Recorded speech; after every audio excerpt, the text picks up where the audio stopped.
Hi everyone, welcome to today's Dip and Dish with me, Letta, and today I'm going to take you to Bali. Yes, that island of gods.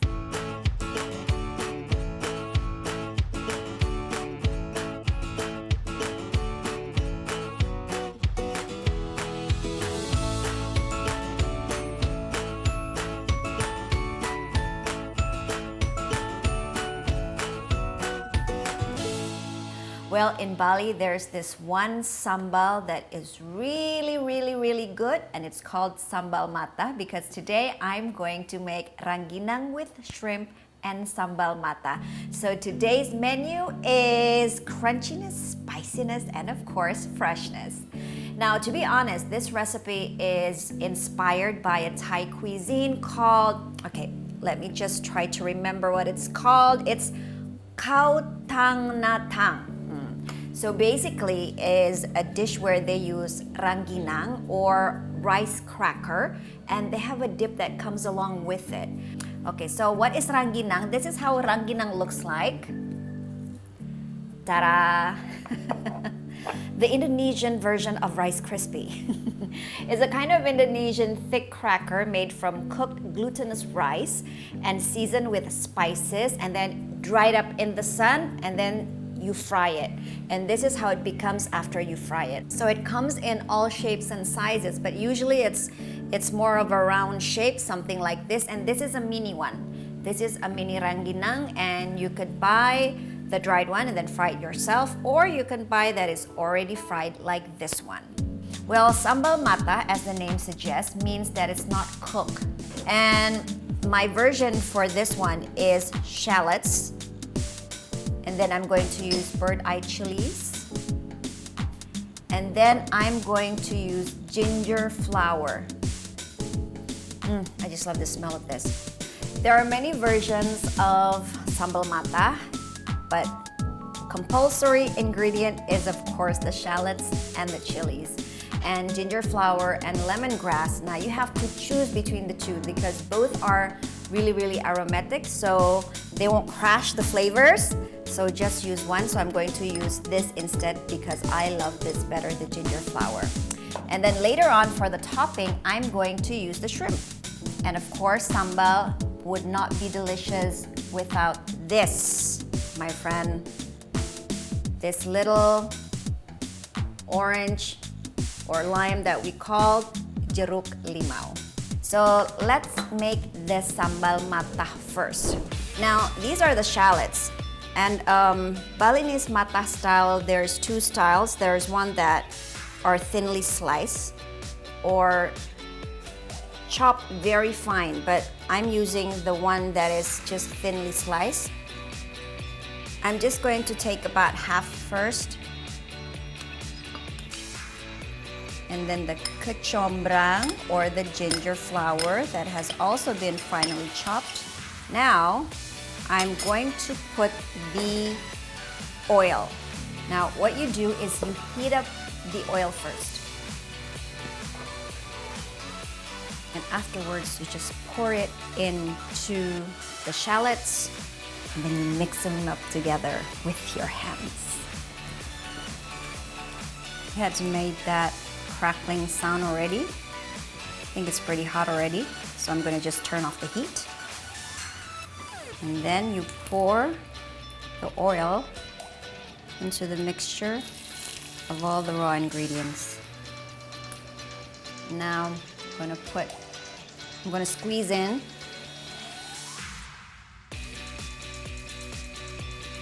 like so.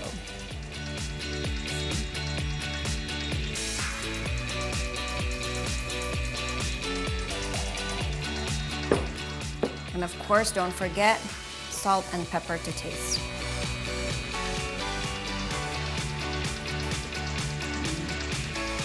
I'm gonna put on more. Okay, so this is how it looks like, the Sambal Matah. And then I'm gonna set it aside. I'm just going to use the coconut oil as well. But first, I'm going to season it with lime and of course with salt and pepper.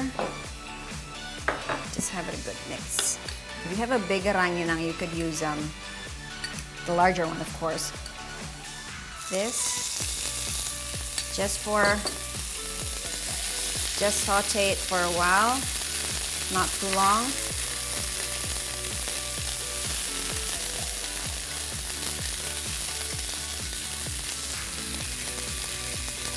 They're really tiny, and so they're easily cooked.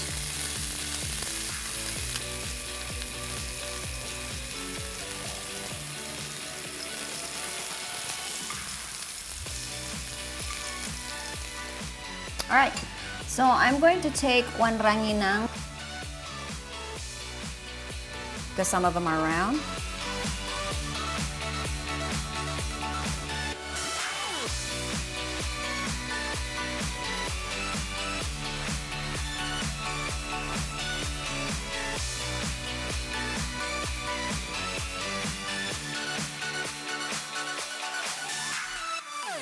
All right, so here it is. Rangginang sambal matah udang, or rangginang with sambal matah and shrimp. So you can serve this as an hors d'oeuvres, as tapas, or as an iftar meal because this is just one bite. Okay, don't go anywhere. I have one more recipe to share.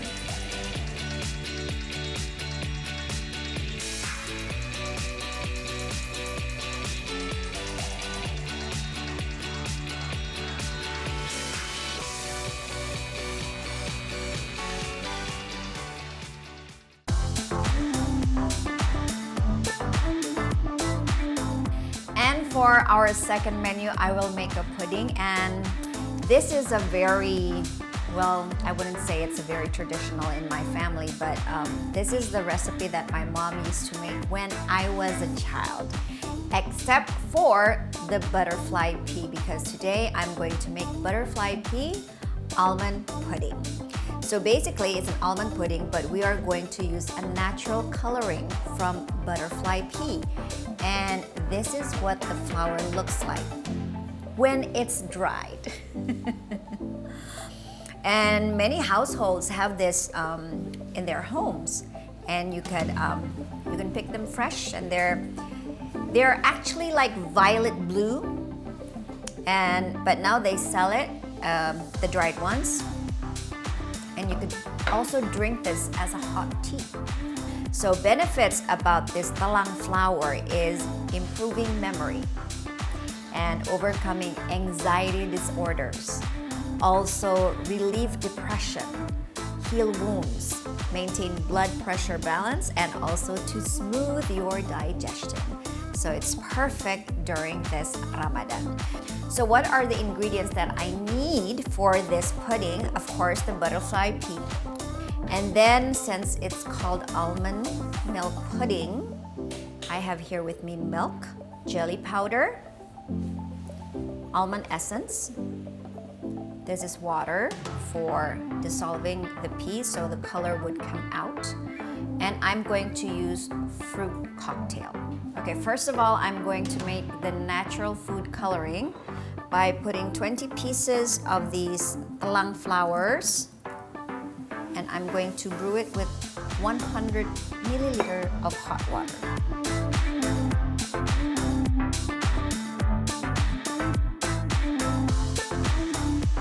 As you can see, the blue color is coming out of the flour and the water is turning blue.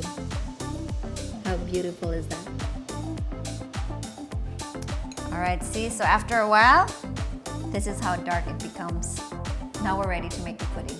Okay, now I'm going to put the jelly powder. Here I have the sugar. And then I'm going to pour in the milk. I'm going to mix it until the water, sugar, and the jelly powder is incorporated. So for this almond pudding, I'm going to use almond essence, and in general, there is a lot of benefits of almonds, which reduces bad cholesterol and increases good cholesterol, reducing the risk of heart disease, control your blood sugar. Oh, this is the one that I know the ladies would love, is helping all the ladies to lose weight, increase brain activity, and also preventing premature aging. Now the last benefit, oh, I'm sure that the ladies would love that.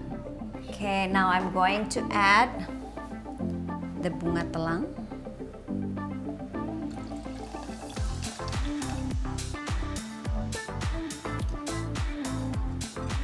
Now the color is more blue. Or is it still gray?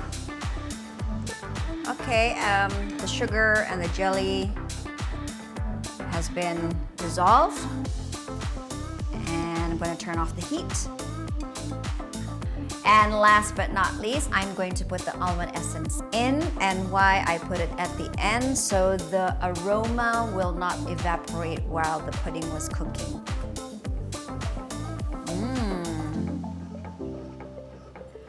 A tiny drop is enough.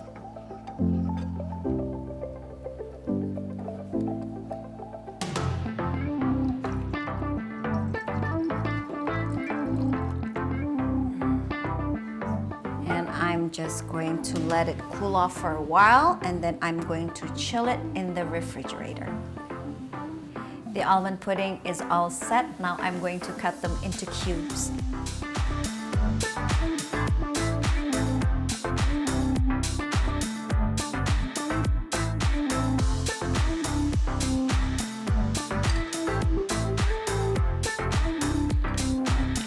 Along with the syrup. Perfect.